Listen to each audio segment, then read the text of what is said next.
We begin today taking a look at drone strikes targeting American citizens. A confidential Justice Department memo just released reveals the legal justification for the government to conduct these strikes.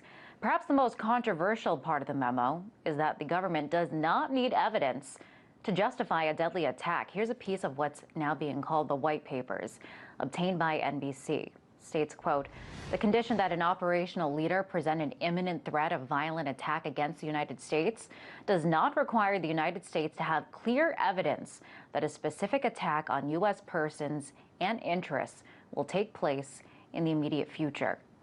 So in place of clear evidence, a high-level government official has the authority to decide who poses a threat, according to this memo. Meanwhile, a bipartisan group of 11 senators are calling on President Obama to dish the details on what exactly the legal justification is for using drones and other means to kill American citizens. For more on this, I'm joined now by Stephen Miles, Coalition Coordinator for Win Without War. Great to have you here, Stephen. Great to be here. So what exactly would make a targeted killing of an American citizen okay under the law? What is revealed exactly in these papers? Well, the question is what's okay under the law and what's okay according to these papers, and that's where the rubber meets the road. These memos take a very expansive view of what's okay under the law, and what's okay under the law for a long time has always been this sense of imminence, and that's a standard by which any nation in the world has the right to self-protection. What these memos appear to indicate is that the definition of imminence that's being used, you just alluded to it, is not a definition of imminence that makes any sense to pretty much anyone. So do you think that there's danger in this vague language? Absolutely. Well, we've seen it not so long in our recent past. You don't have to go back very far to see what legal memos that are vague, that have to do with national security, the type of danger that they can get us in. And when we see terms like imminence being used in this way, when we see associated forces, when we see the concept of the battlefield being used in such an ill-defined and vague way, it raises a lot of questions, and it's inherently a very dangerous position for the U.S. to be in.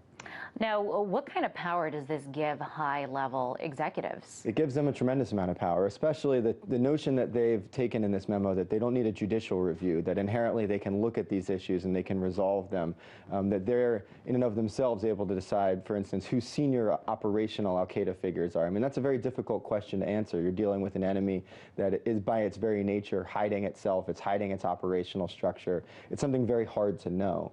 And so they're giving themselves tremendous amounts of power, and it's a really overly broad interpretation. And take it a step further, what exactly, associated forces use that? What does that mean? Speaking of this vague language, we saw some Occupy Wall Street protesters, activists being investigated for possible terror threats. Is there a danger that this law could be used against activists? Do you worry that that line could blur, especially with this vague language? And I know that, as an activist yourself, what are your thoughts on this? There's actually a legal case working its way through the courts right now that's being led by a journalist named Chris Hedges and some others that gets to the heart of that very issue. The NDAA, right? Yeah, about the NDAA. And there's a lot of concern that's come from, frankly, all political spectrums. You've had folks on the right associated with the Tea Party movement who have been very concerned about their view, loose comments by the Obama administration that at times have referred to them as being terrorists, maybe joking, maybe not, but when you use these terms, they have a lot of meaning, and when you start to associate these terms that are vaguely defined with the ability to use lethal force, it creates a lot of concerns and a lot of challenges, and it gets back to what you were just saying about this is a very broad, expansive use of power. And it's right. And the way that these suspects are treated in these situations, they're not indicted, they're not charged with any crime. What do you make of this, or do you find this lack of due process troubling? Certainly. Previously there's been some speeches about this process, and those speeches have been now further brought into the public's view with this memo, but it does raise the question, what else is out there? What else, who's making these decisions? How are these decisions being determined? There's reports of a playbook, as it's called, being developed by the Obama administration, which is also very secretive. And the short answer is that the American public doesn't know. Now, what we've seen with this memo is that there's really not a reason for the American public not to know. And so it's about time that they answered some more questions.